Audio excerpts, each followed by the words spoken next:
Hey, bada bing, bada boom. What do we got here? Hold up. Something's going on here. Hold on. Can you hear me? Can people hear me? Hello. Let me fix this here. Something seems to be up with the mic. Go to the audio. Testing, 1, 2, 3. Yes, that works. Nice. Okay, next we gotta figure out why my mouth is not moving. Why did my mouth move? My mouth is supposed to move. What is going on here? Hold up. Let's see here. Settings.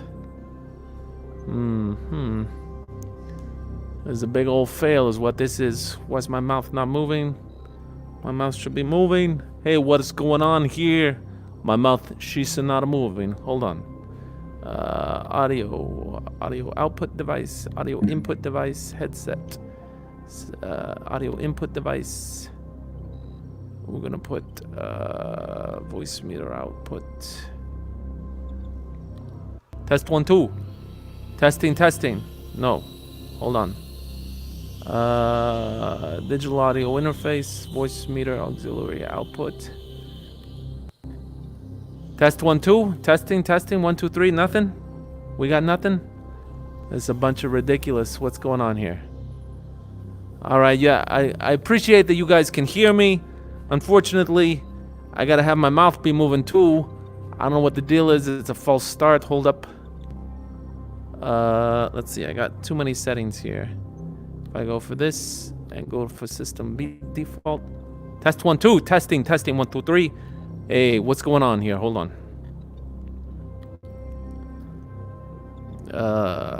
Digital audio interface. Test 1, 2. Testing 1, 2, 3. Okay, hold on. Hold everything here. All right, I'm gonna have to. This is a bunch of. This is crap. Hold up. All right, why is this not working? We don't got calibrate. Step into the ring. All right.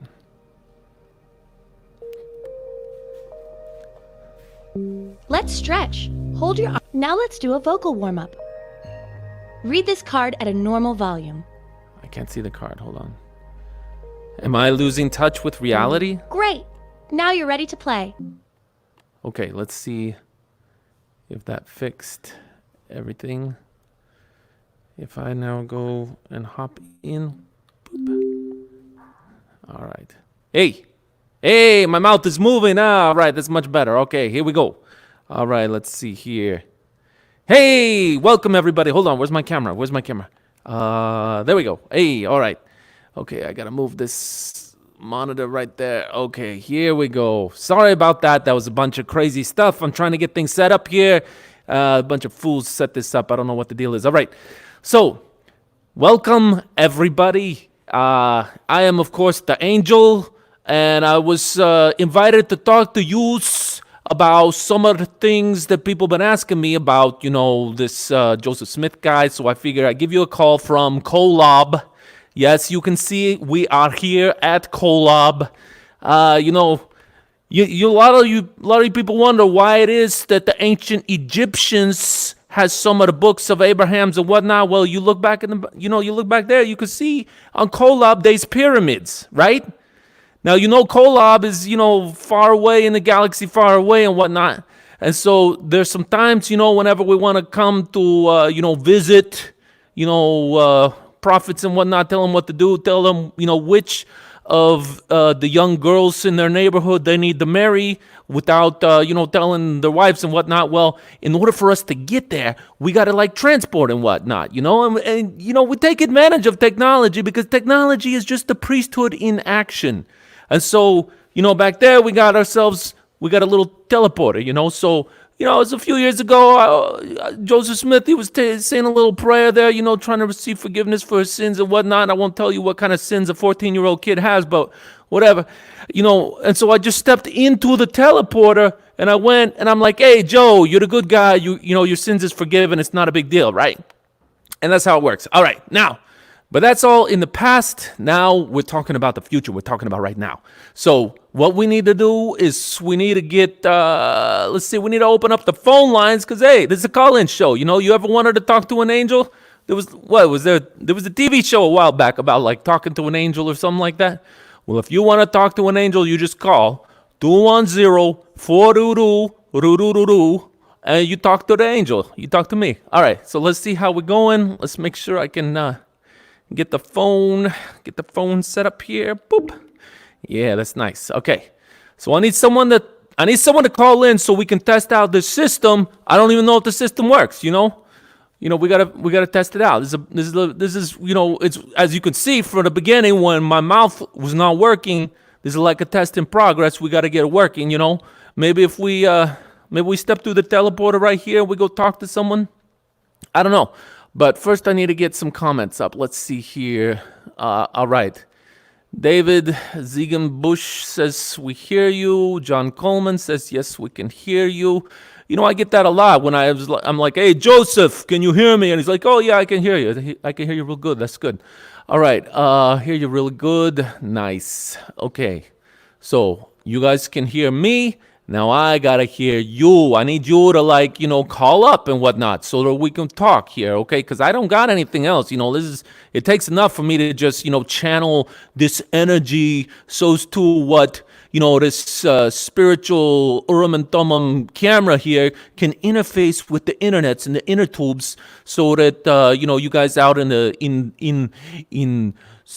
Cyberland can hear me and whatnot, so we gotta give it a try. All right, so let's see here. Hold on. All right, so in the meantime, if you want to talk to the angel, you just call the number this number right here, 210-422-2222, and we'll talk. All right, hold up.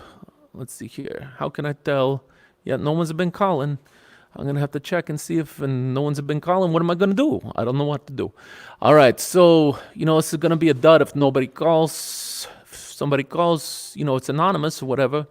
You can just ask, hey, Joseph, or hey, Angel, what was it like when you first talked to Joseph? And you were like, hey, Joe, I really need you to get the ball rolling on this whole plural marriage thing, Just find a girl. You go do it, bada bing, bada boom, we get it done.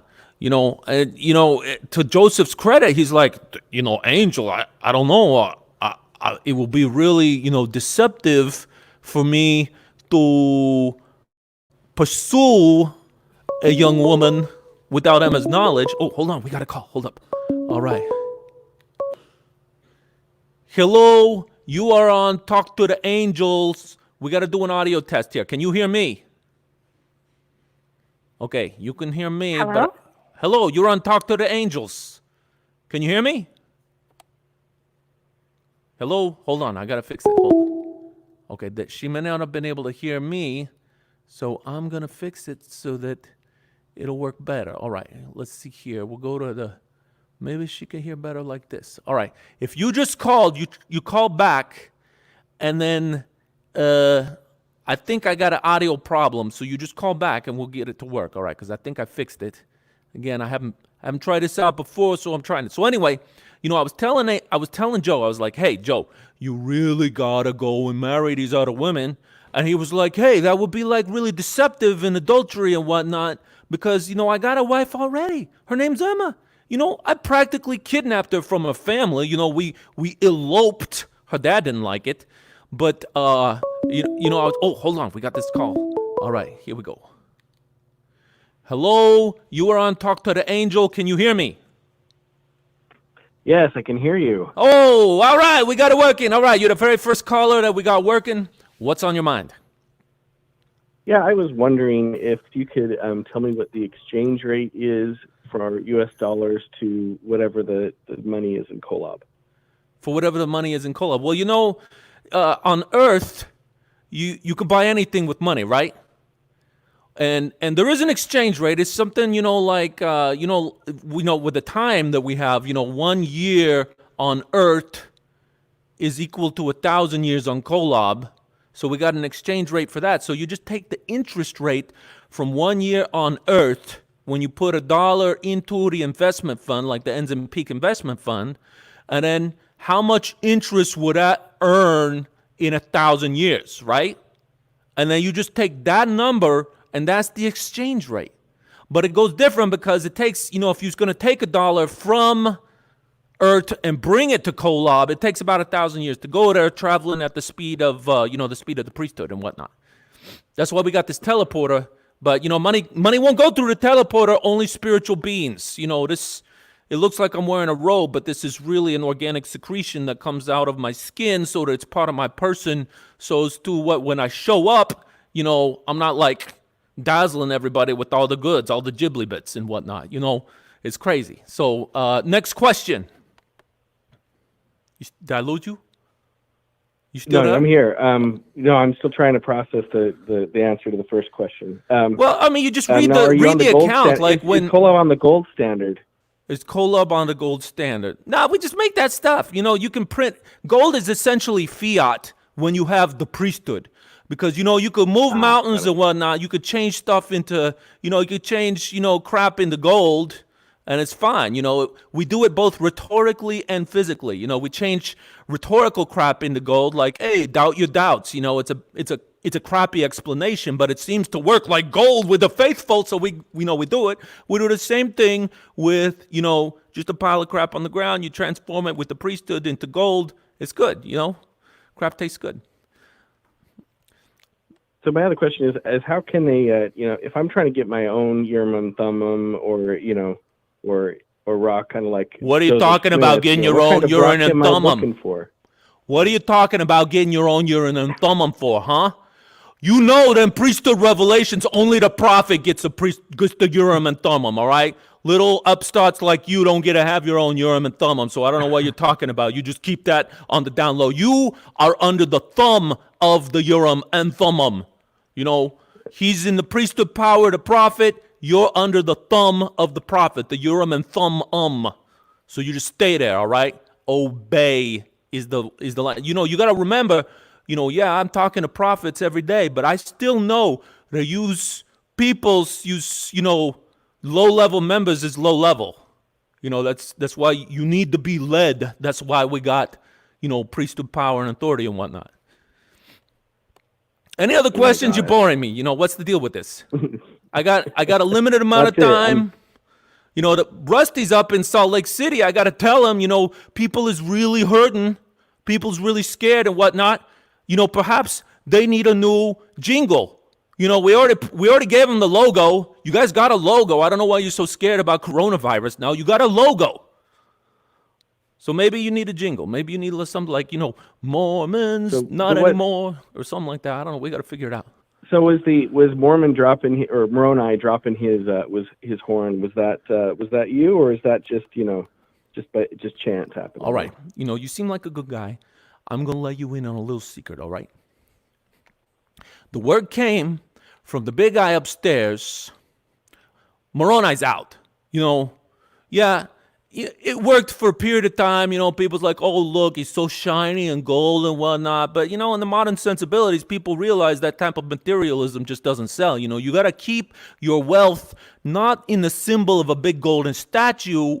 You got to keep your wealth behind the shield of a whole bunch of shelter anonymous companies, so that you can hide the billions of bazoozles of dollars. When we start putting temples up in Africa and in South America and in China, we got a big gold statue on it. People gonna they're gonna come vandalize the thing because there's a bunch of crumb bums. All right, so this is what we're gonna do. You heard it here first. All right, revelation are gonna come down that we're going to do away with the angel Moroni. Like all temples that currently have the angel Moroni, they're going to take them off, they're going to get rid of them. And the reason for that is because we're going to go to just normal spires on the temple. We told Rusty, we're like, hey, it's Church of Jesus Christ. It's not the Church of Moroni. He's a good guy and whatnot, but he's kicking back. Like his job's done. We can't even get him to go into spirit prison to start doing the missionary work. It's like, the lazy missionary in your mission field. He just wanted to sit in home all day and surf the web on his secretly smuggled in smartphone. Well, that's basically Moroni. And so he's out. The temples are going to lose the angel Moroni is just going to be, we might even bring back the cross. Hey, we might bring back the cross because at least that points to Christ, And so I told Rusty, I'm like, hey, we're gonna change the branding. You got the new logo. We're gonna get rid of Moroni. Moroni is gonna go from being like the central symbol of the Mormons to basically just being another guy in the book. He's just gonna be another guy in the book. Maybe he'll be mentioned a little bit in the church history and whatnot, but he's out. So it's just going to be Spires. And this is the best part, though, because the falling of the horn was something like from nature and whatnot. Well, then we could say that was like a divine act, what inspired the prophet to do the next thing, which points more people to Christ rather than this guy named Moroni, who's really a bum anyway. Anyway, so that's the answer to that one. It's a good question. It's on a lot of people's minds. Any other questions? Great. No, I guess the only other one I have for you is why was when you got the three Nephites and John that were both translated beings on earth, supposedly being able to, go preach to everyone. Why was a restoration needed? Doesn't seem like it ever left. What, do you not be following history?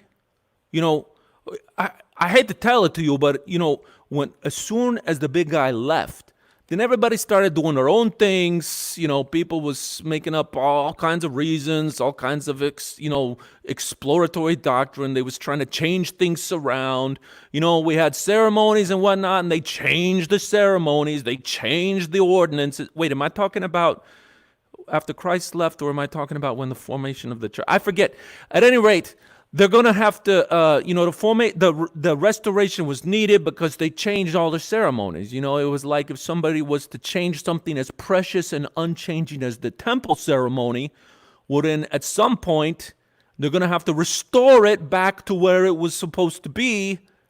And, that's just what has to happen. What happened before, it's going to have to happen again. Let's go question, though. All right.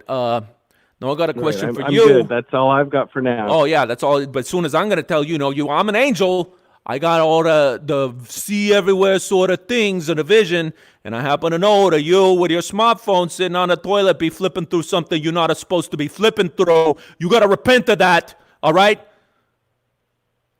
I know. Sure. Yeah, it was that. Sure. Yeah, it was. What was that website? What's it called? CESletter.com. You better repent of that. That's spiritual pornography. I know it. I'll be watching for you. All right, get out of here, you bum. All right. You bore me. Thanks. All right, I don't know what I'm doing here. I'm just making crap up, All right, so the phone lines is open again. If you want to call in, it's 210-422-2222. And if you want to add a few more twos, 22222. That's fine. You can do that. As we told Joseph, he's like, hey, if you want to add a couple of wives, that's fine. You just add a few more wives. You want to keep on going, you just keep on going. More. Oh, hold on. We got another call. Hey, you're on Talk to the Angel. Hey, is this Corleone? Some people, they try to call me Angel Corleone. I can't take that. It's a copyrighted name. I'm just the angel. Who okay. it is? Well, Corleone. Yeah, but I'm a little confused. Didn't you used to be called Nephilini? Nephilini. Yeah. No, I ain't never heard of that guy. I don't know who that is. Well, when they did the Book of Mormon and all that back then, it was Nephi that came and gave the records. That's what I thought. I was confused. Oh no. Yeah, you're talking about, truth be told, we kind of look the same. I, of course, have been indulging in a little bit more of the carnal comforts than some people have, so I got a little bit of portly belly on me. But, a lot of angels, we kind of look the same. So, don't be too upset if Joseph mistook Nephi for Moroni early on. He was still trying to get our names straight. You do this when you're like at a party and whatnot. Some guy comes up to you, he's like, hey, I'm the elders quorum president or whatever, respect me, love me, drool on my boots and whatnot. And then later you meet him again and you can't remember his name. You're like, oh, you're, Mr. So-and-so. It's no big deal. It's, honestly, people like that make me sick anyway, waving their priesthood office around in your face like it's gonna, slap some sense into you or something. It's no good. So what's on your mind? What kind of questions you got for me? Well, I got a quick. Yes, I got a couple. I got a quick little side question though. Speaking of the carnal delights, I wound up living in the Midwest. I married a little corn blossom, and now I live where she's from. So, but here in the Midwest, man, there's corn. If you need corn, I got you covered. But there's no gabagoo. Can you just like put in a good word for some gabagoo over in the Midwest? And I What? find no good Hold on, gabagoo, hold on. You're getting ahead of me. What is gabagoo? What is that? Gabagoo? Is that like some sort of Midwest fry sauce or something? Is that like funeral potatoes for you cornheads or something? Oh, gabagoo! You must not have seen The Sopranos. You got to find the gabagoo. It's hard to find a gabagoo. It's like an Italian lunch meat. Yeah, no, I don't watch Sopranos because I ain't no apostate. I ain't never seen nothing like that. It's really only the people that is looking for violence and boobies and whatnot what is gonna watch The Sopranos. And hey, truth be told, I'm an angel. I got the TK smoothie going on, so it just doesn't carry any hole for me. It's no big deal. All right, well, hey, okay, that's cool. Hey, no problem, Corleone. But hey, if you were to kind of give a fellow a little warning, maybe run a script. Maybe run a script with him. Hey, maybe I don't know. Gabagoo. Hey, I do have a serious question though. I got a serious question. Okay, hit me. When Joseph Smith and Brigham Young, you may have been there. You may have been a fly on the wall. Maybe that's what I want to know. What happened? They're trying to. I know I've heard the story, but she said that. Nancy Reagan said that Joseph Smith and Brigham Young, well, Brigham was the main one. He wanted to do this marrying, the spiritual wife thing. They're going to work it out. And so if you were there, I know that there had to be some looks back and forth between Joseph and Brigham as they're trying to work her. And then Joseph says, well, if you're not happy with Brigham, I'll marry you. It's all good in the hood. Oh, no. You're talking about Martha Brotherton. You're talking about Martha Brotherton. Okay. All right. No. Martha Brotherton. Dude, she was this cute broad. You know how, people sound, normal, but then you see somebody with like an English accent and suddenly, bada bing, they're like, a 10. They go from a 4 to a 10, right? Well, Martha Brotherton, she was like this really cute cutie what came over from England on a boat. And she was like, maybe a 7 or an 8. But then she opened her mouth and she got that British accent. She goes, woo, like an 11, right? So she gets off the boat, and Brigham's like, talking with his normal accent and whatnot. And he hears this broad with this English accent sounding all uppity. And he's like, dude, that's going to be my bride. And we're like, Brigham, she's like really young, Plus you already got a wife. And he's like, hey, I had something move me when I was looking at her. I believe it's the spirit. We're going to do it. So, we're like, hey, this, who am I to argue with a spirit, I'm just an angel, right? I got the TK smoothie. I don't got anything else here. So we're like, okay, Brigham, we'll play your game. Let's go along with it. So we get her in the interview. And at first she's like, oh, I want to meet the prophet. I'm going to meet the president. It's like amazing. I've been hearing about him all the time, all the way from the boat. We get her into the office and she's like, oh, prophet, it's so nice to meet you. Like, yeah, that's nice. That's nice. Now, truth be told, you caught our eye, and, how would you like to marry this old guy right here, this Brigham guy, but you got to keep it on the down low. You can't tell nobody about it. And she's like, what are you talking about? You guys already have a wife. I thought you was the husband. I thought you was righteous and whatnot. And we're like, just hold on. You got to let us lay it out. Did we tell you about the prophets? That God commands things, and if he commands it, then it's okay. And she's like, what are you talking about? That's crazy. Anyway, we had to try to slap some sense in her. She was going to run and blab right away, so we had to lock the door. We kept her in there, and, this broad would not shut up. We were just like, dude, just hold on. And she kept going on and on. You know how some teenagers are, right? Like when they're trying to show you their TikToks and whatnot, they just won't shut up. Well, it was basically like that. And then we got her finally to calm down. And we're like, dude, yeah, he's old, but look at the nice top hat he has and whatnot. And he's going to take care of you. I mean, look, honestly, Navu's a bit of a pigsty, but he's got a nice brick house and he's going to put you in with him, but she wouldn't have none of it. I told her, hey, what about me? If you just give him a try, if his breast stinks too bad or whatever, you just come, I'll take you on. And I'm good for it because I'm the prophet. But she didn't go for it. She told her parents. They left. And honestly, good riddance. They were just going to be a bunch of trouble. But she had one. I think like her older sister or something like married Parley P. Pratt, and they did a good job. They called her a liar, and they made sure that people would not listen to her. So you just look it up. The Martha Brotherton story. It's really good. But you're messing it up with Nancy Rigdon. It's totally different. Okay. I think I got it straight on. I'm glad to have that insider information from you, Corleone. Hey, I do have another question. Speaking of insider information, with the new logos that got coming on, for the temple, the whatever, and the church logo. Well, I think since it's the 200th year anniversary, I think they should redo the logo of the restoration. Usually you see Joseph, he's on his knees, the boy Joseph, he's looking up. Did we lose you? Huh? I think we lost you. All I heard was the boy Joseph looking up. Oh, okay. I'm sorry. I have a weird connection. With the boy Joseph looking up. That's kind of what you envision, and maybe there's the light coming down from heaven. I think it should be the boy Joseph looking, or Joseph looking up, but he's not the boy, but he's lifting the petty skirts. I think, is that going to be the new logo? What will the new logo be for the restoration for Joseph? Do you have any insight to that? What do you mean lifting the petty skirts? I don't even know what you're talking about. You talking about him like giving a peek up my toga? No, of all these girls you're sending him to, Corleone. Okay. No. Well, you did bring up a good point. When you look at these togas, you read some of Joseph Smith's early history, and he's like, behold, the angel appeared, and his robe was open, and it was bare before me. We made that mistake the first time we visited him. We were like, Joseph, and he's like, dude, I could see right up your toga.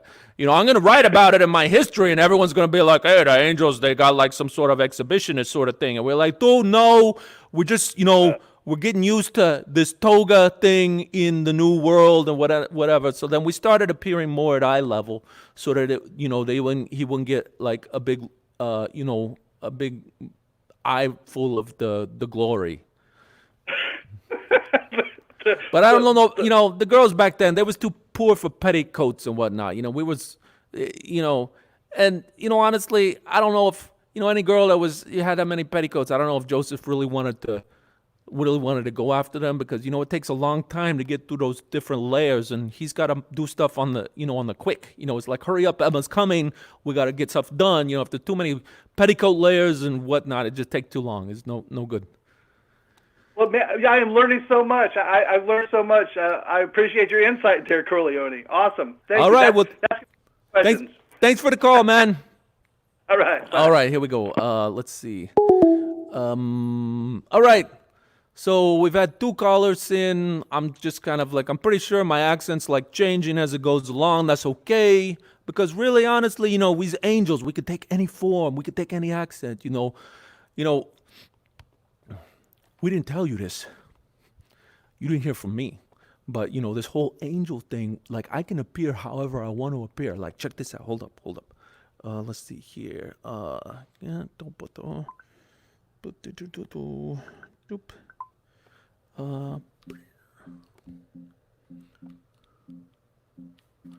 Hold on. Here we go. Boop. Ba-da-boop. All right, here we go.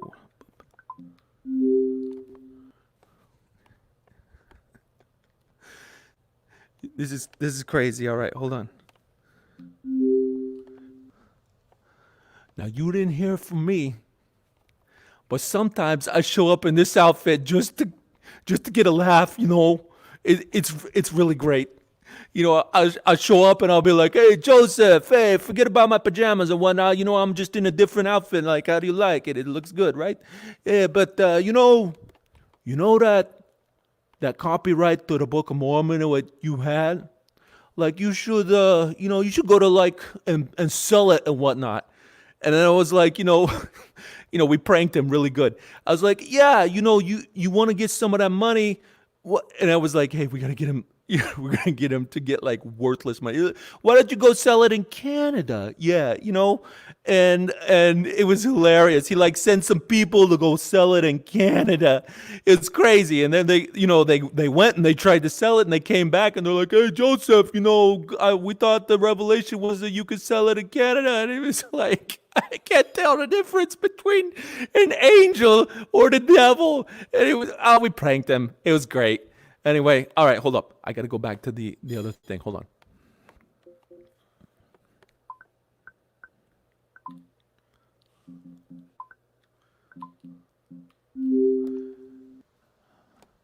All right, that's much better. All right. Okay, here we go. Oh, hold on. Here we go. All right. I've got like lost and whatnot. I got to figure out what my camera, hold up. All right. So, if you would like to join us again for the, hold on. You can call the number 422-2222. You can talk to the angel. Not just any angel, but an angel. Hold up. Let me see what we got here. Hey, you're on Talk to the Angel. Hey, Angel. It's just so good to finally see one of you guys. I've been trying really hard for a long time since I first Is this Diamond Melody? Pray. Is this Fable Creature? Huh? Is this Fable Creature? Yeah. I've been having my eye on you. You've been trying to call in. I'm glad you got in. What's on your mind? Okay, so the whole Emma thing, we were taught always that she was just evil, bad girl, because she didn't support her husband in all of the polygamy stuff. She even threw the revelation in the fire, from what we were told. And I'm just wondering, Joseph told her she would be destroyed if she didn't obey. And she looked like she turned out pretty tough. Did she overpower you angels when she did not get destroyed when she resisted? Emma was a really tough broad. It was really hard to rein her in. A big part of the problem we have, was that, Joseph was so afraid of her. He didn't want to, marry and stoop these other girls, because he's like, oh, Emma's going to make my life really tough. And we're like, dude, you don't got to worry. Emma's going to be destroyed. And you got to remember, Joseph, he wasn't really worried about Emma so much in this life. He was just like, dude, whatever this life is like, a blink of an eye or whatnot, I got to put up with Emma for the entire eternities. I got to put up with her nagging me times infinity, and, my housemate is really cute and whatnot, and maybe I'll get a few minutes of enjoyment out of that, but then I got to put up with an eternity with Emma. It's ridiculous. I don't want to have to do that. And so we were like, dude, don't worry. She's going to be destroyed. And when we say destroyed, we're talking about destroyed in the eternities. It's going to be in the eternities that she destroyed. So you can have, the good times now. And then maybe you put up with her nagging and whatnot now, but then that's going to be, a blink of an eye. So you're dealing with a blink of an eye on the nagging for now, but then an eternity of bliss with these cute chicks and broads and whatnot. And we tried to explain it to him. He didn't really get it. He's kind of slow. Joseph had a couple of things, that was the problem. Number one, he was slow on the uptake. I had to bring a sword at one point to get him to try to figure it out. Number two, he was a little too quick on certain types of uptake, if you know what I'm talking about. But I guess I helped him because, he had to get things done, bada bing, bada boom, really quick. So they'd be like, oh, I just stopped in and said hi. We don't have time for nothing else. And I was like, yeah, I'll bet you didn't have time for nothing else. Yeah, it's really common, Joseph. That's right. Well, we do what we had to do. He got around it. Any other questions? Okay, so that is why then that explains so much. That's why Brigham Young said that Joseph would have to go to hell to get Emma back in the next life. Exactly. So that's where she is now, right? Yeah, I mean, we told you what happens to apostates, right? And how much more apostate can you be than to be the wife of the prophet and then reject it? when he's like, hey, I really want to marry and stoop the maid, you can't say no to the prophet when you do that. And she did. And Yeah, it's really so, dumb. yeah, and Yeah. so, you just forget about her. She doesn't matter. She's gonna Okay. she gonna burn or whatever. I mean, it's not really burning. It's like the celestial kingdom is not that bad of a place. And so she's gonna hang out there. Hmm. It's just the rest of us is gonna be up in a celestial kingdom doing the celestial stuff. Like, you see all these cubes and stuff going up, right? Like every one of those is gonna go up and be a planet for some other god. To get all the energy from Kolob. So that's just kind of how it goes. And Lawrence Candell is sharing with us his wisdom about how Emma went with the RLDS and lived until almost 1880. Yeah, that's great. She could just whoop it up as much as she wants to, but when you come before the judgment bar of God, she's gonna be up there at the judgment bar. She's gonna be like, I was a good girl. And then she's gonna look up and she go see God and she'll be like, look at my girl. And then she's gonna look over to the side and Joseph gonna be there. And then Joseph's gonna say, he's gonna have to say, hey, I was trying to get my spiritual crowns on, and you was, doing a little bit of, they call it the cock block or whatever. But what are you gonna do? You don't talk. You don't say no to the prophet. Well, that. that explains so much. I thought maybe she outsmarted you angels and stuff. Oh no, these people, they think they outsmart us, but they only got the carnal, the mind for like the now. They don't got the eternal mind. We got the eternal mind. Okay, I got it. All right. Well, thank you, Angel. It's really cleared some things up for me. All right. Well, thanks for calling in. Okay. Bye. All right. Take care. Okay. All right. Let's see here. We're gonna hang up. All right. Oh boy. The one thing about this Kolob place, there's no toilets. That's okay though, because TK Smoothie, you don't need a toilet. Hey. All right. Let's see. We got any other comments here? My two Mormon heroines are Emma and Mrs. Martin Harris. Well, she didn't stay Mrs. Martin Harris for long, but what are you gonna do? All right, let's see here. Scott Poston's asking, do you use Angel Soft toilet? We used to use Angel Soft toilet paper, but now that this coronavirus thing is going on, I can't find it anywhere. And so and it's not so much for what you think. That TK Smoothie, it chafes, and you gotta like pad it you gotta put some Angel Soft in there just to, prevent the thigh meat from rubbing together with the TK Smoothie meat. It gets all red and chafy. It's no good. All right, let's see here.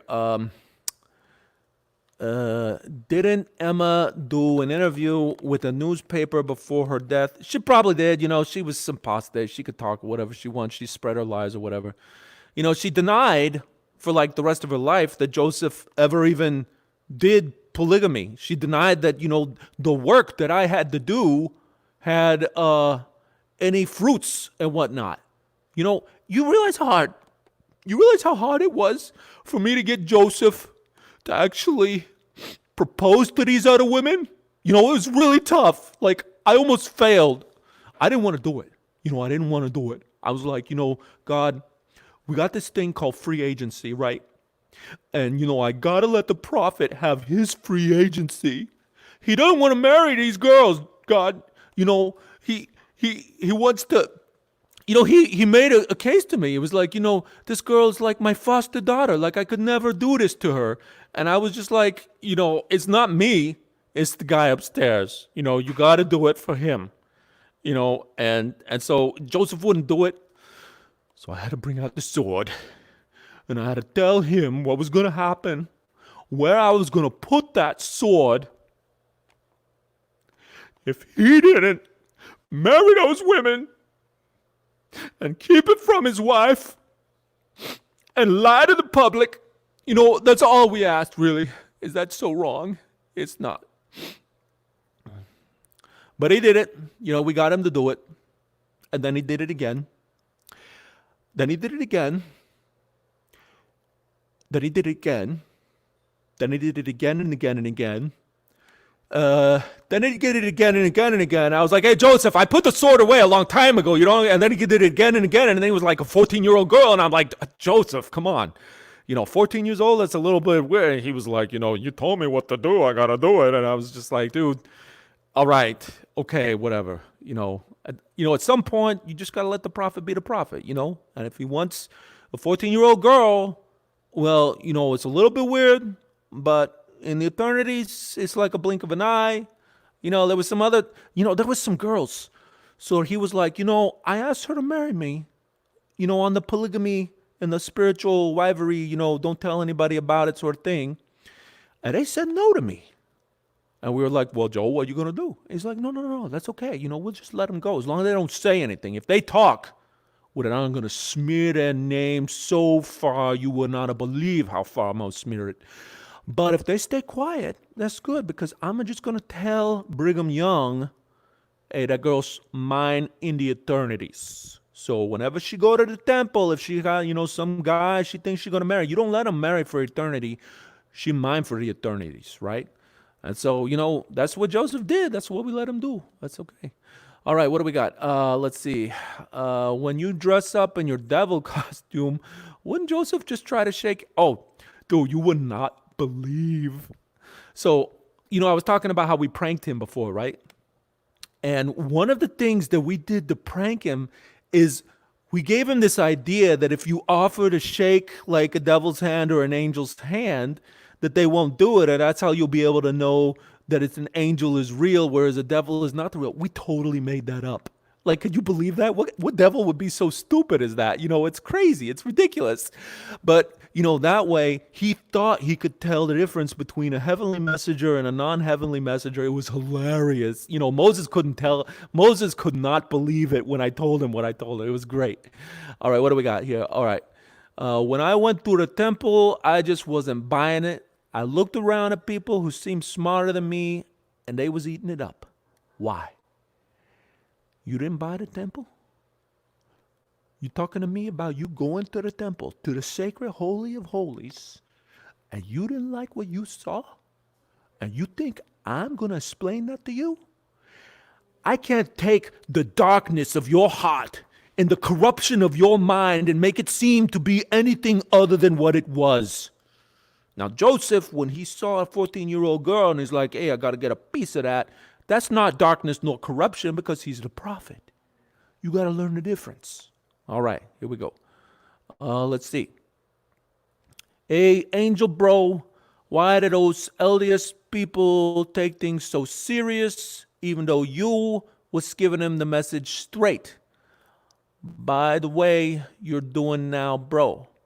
Oh, I was giving them the message straight the way you're doing them now, bro. I don't know.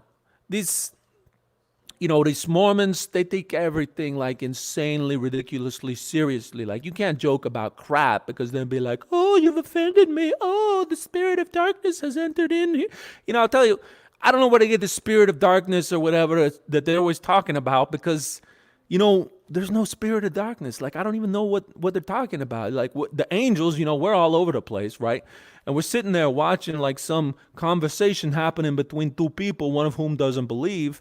And then the other one's like, I feel the spirit of darkness. And the other angels and I are like, what are they talking about? They're just talking logic and crap.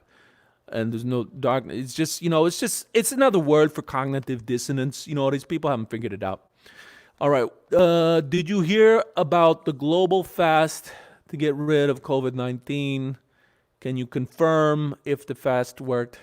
I heard about this, and I was trying to tell Rusty, I'm like, dude, you cannot do anything that you're trying to make, claims it's going to affect the pandemic. You just can't do it. It's going to come back and kick you in the butt, because, the statistics on that, well, truth be told, all right, when you look at statistics, there's a statistical error, right? And then you look at the requirements for what actually constitutes a worthy fast. Then you take the population of the world, and then you take the small segment of that population what's Mormon or cares a crap about what the prophet says. Then you take that tiny, tiny little population. Okay, we're going to zoom in on that tiny, tiny little population, and then we're going to take the percentage of those people who didn't masturbate in the last week, and that's a very, very small percent. Then we're going to zoom in on that percentage of people. We're going to take the percentage of those people who didn't have any doubts in the last week, and that's also a very, very small percent. And we're going to zoom in on that percent, and then we're going to take another percentage of people what didn't have, didn't, cuss secretly in their mind, didn't accidentally see, a Victoria's Secret commercial and then have like a little naughty thought enter in their brain. And that's going to be an even smaller percentage. Truth be told, Rusty Nelson is not in this percentage anymore. I'm just going to lay it out straight. Okay, so then you got this you started out with like the worldwide population, then you go down, down, down, down, down. And now you got like a little teeny little bit of the guy, the one guy whose fasting actually was worthy and whatnot. And then you throw that up on those curves where they go up, the number of coronavirus cases, and it's like a blip. It's like, yeah, okay, his fast let one person not get the coronavirus, and it was probably him anyway, because, he's a neckbeard. He just sits at home all day reading like old church manuals and whatnot. So, we try to explain this to him. Rusty doesn't care. He just like, no, I want to do it. Everybody's going to think I'm so good and whatnot. And they're all going to think that they're making a difference. And we're like, Rusty, you're the prophet. You do whatever you want to do. There's only certain numbers of things for which I got to get my sword out. That wasn't one of the things, so we didn't do it. All right.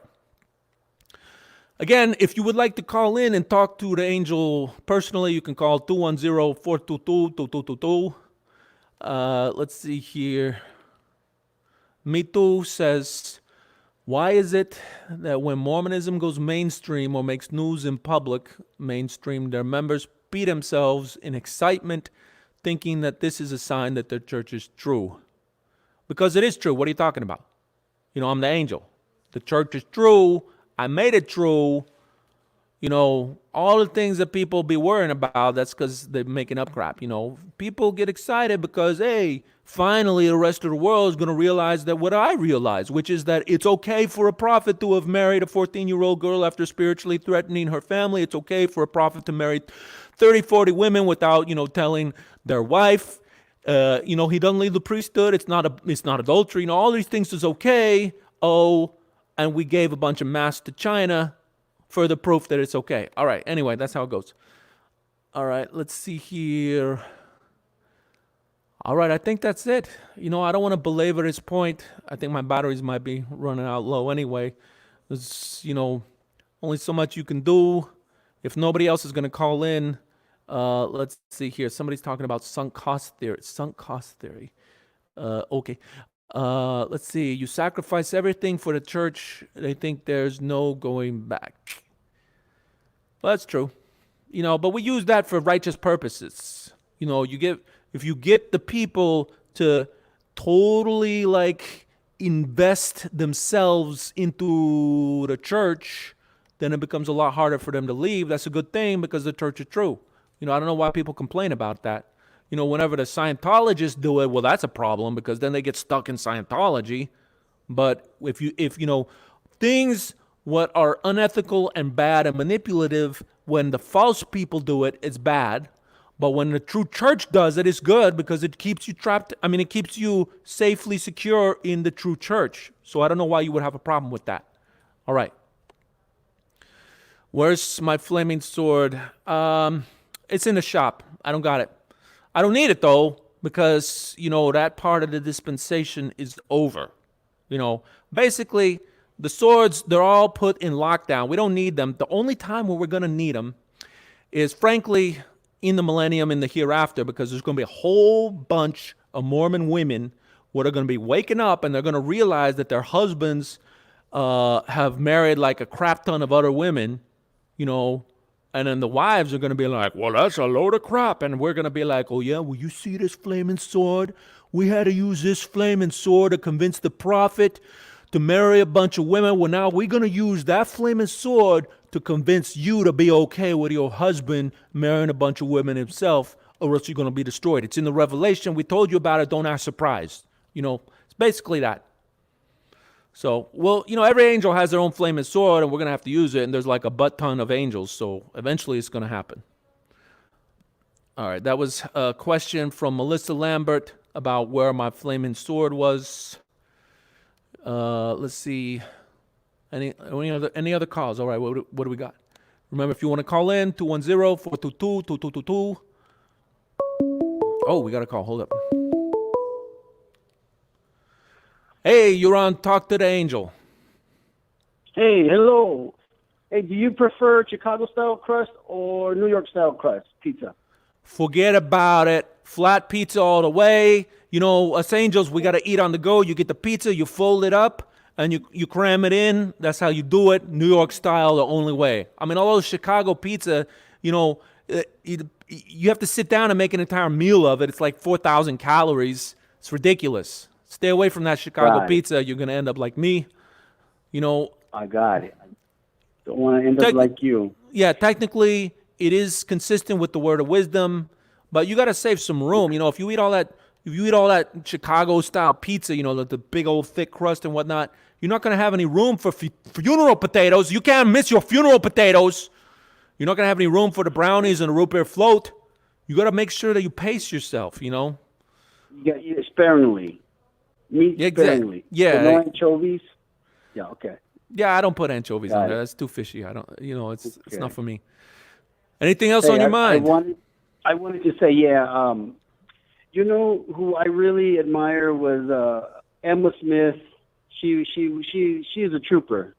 She's a trooper. Yeah, that tells me a lot about things she you. went through. Is it true that she had what they call an illegitimate child, and she took care of him, and Brigham Young? This was, I hold guess up. This was the one thing that Emma was good for. She had one of those, what do they call them, like bleeding hearts or whatnot. Like any kid was in a tough place and is like, oh, my dad died. I don't know what to do or whatever. You could trust Emma was going to like take her into the house, you know, and you say, okay, well, that's great. But, you know, Joseph really liked that because that gave him exclusive access and first dibs on some of the cutest girls in Nauvoo because they was living with them. Okay. And then he could be like, hey, an angel told me God commanded you to marry me on a secret. Don't betray me. Bada bing, bada boom, or whatnot.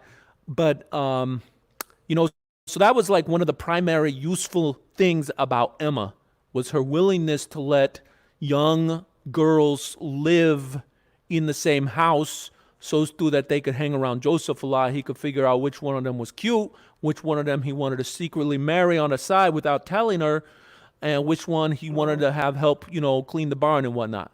So, you know, she had her uses. You know, later on, she got a little bit uppity. He used her as a decoy. Well, yeah, I Something mean, like that. yeah, it was a little bit of the, you know, she was kind of the honey in the trap in terms of like, you know, she wanted to take care of everybody and whatnot, and so they all came there. And honestly, you know, people felt that Joseph was a little bit more respectable because he had a wife like Emma, and they're like, oh, well, if Emma liked Joseph, then, you know, Joseph can't be bad because Emma knows everything about Joseph. If she still stays with him, he's a good guy. And so we kept her around for that purpose. But, you know, as soon as Joseph was out of the picture, she's gone. You know, hold up. Have you ever figured that when you start studying with the church and investigating, they want to remove that title, that label as investigator. They want you to get baptized, but sometimes you feel like you're not done investigating, so you want to keep investigating, but they kind of distract you and get you baptized, and then you're no longer an investigator. But Oh, yeah. yet you feel like you should have investigated more. Oh, yeah, totally. Like, you know, we told them that's how they're supposed to do it. Like, if you let these people keep investigating, they're going to dig up all kinds of crap they're going to start thinking is wrong. Like, you give them a little bit of time to investigate. You know, let them, you know, go to Fair Mormon's website or whatnot and get some really superficial answers that will, you know, maybe answer a little bit. And then you cut that off. You'd be like, okay, you got to either crap or get off the pot. You know, and the ones that get off the pot, Yeah. they don't want to get baptized, you know, we don't even care about them. That's what the whole dusting your feet off thing is. But the ones who are like, hey, I think I answered my question, we're like, okay, you got to crap then. All right. You get the baptism done. You do the baptism. And then, you know, after that, they got so many stuff they got to do with the call-ins and crap that they're not going to have time for anything else. And that's how we do it. Then you don't have to start, dealing with all these doubters and people raising questions. Oh, Joseph was immoral. He committed adultery. Then I got to explain all that crap. It's ridiculous. Are you planning on shaving your mustache anytime? No, angels, we don't got to actually technically breathe. So we don't really care about the whole COVID-19 kind of thing. And so it's not really that big of a deal. We don't got to worry about it. Firefighters have to keep their facial skin smooth so that the mask can seal their face.